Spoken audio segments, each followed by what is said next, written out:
Assalamualaikum warahmatullahi wabarakatuh. Salam sejahtera untuk kita semua. Perkenalkan, nama saya Ainan Sabila dari kampus Universitas Mansisakti Bekasi. Saya mengambil prodi manajemen, Fakultas Ekonomi dan Bisnis dengan nomor NIM 2892150181. Hari ini saya ingin mempresentasikan hasil PowerPoint saya mata kuliah PPKN. Yang pertama, pendekatan historis. Yang kedua, pendekatan ketatanegaraan. Yang ketiga, pendekatan filsafat. Pendekatan historis adalah pendekatan historis akan membawa pada situasi di mana Pancasila tidak sekedar diterima sebagai barang jadi, tetapi merupakan hasil dari suatu proses pergulatan pemikiran yang cukup panjang. Pendekatan ketatanegaraan ditentukan oleh 3 faktor utama, yaitu yang pertama, hukum dan peraturan undang-undang dasar.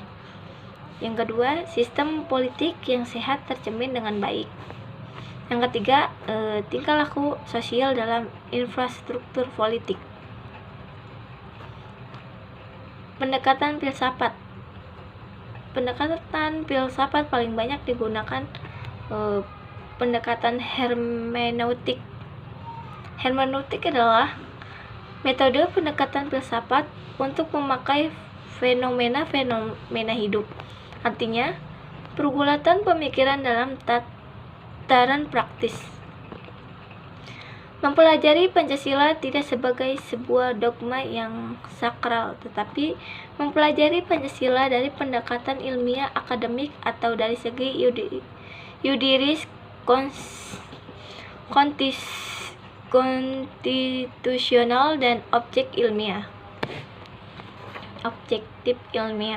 Artinya, mempelajari Pancasila sebagai paham filsafat. Pendekatan pedagogis.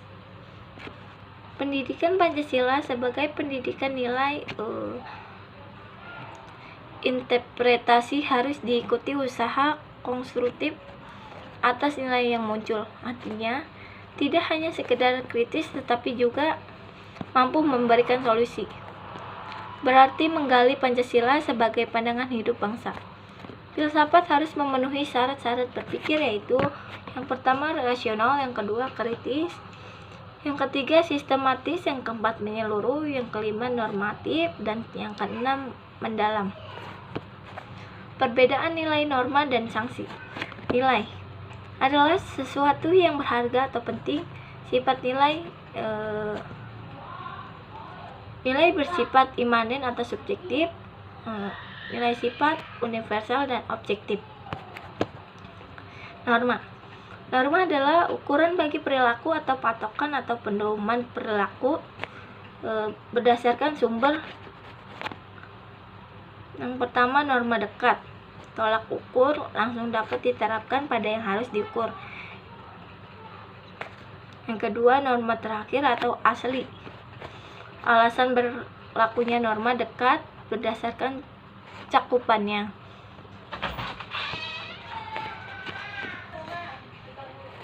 Yang ketiga, norma teknis, berlaku untuk tujuan tertentu, kegiatan sementara terbatas.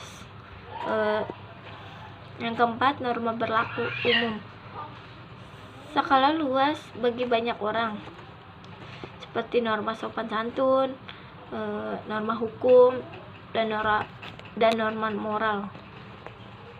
Sanksi.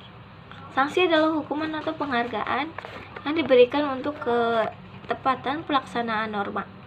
Sanksi bisa berupa reward atau upah, hadiah, atau pahala. Sanksi bisa berupa punishment, seperti hukuman. Cukup sekian dari saya. Semoga bermanfaat. Wassalamualaikum warahmatullahi wabarakatuh.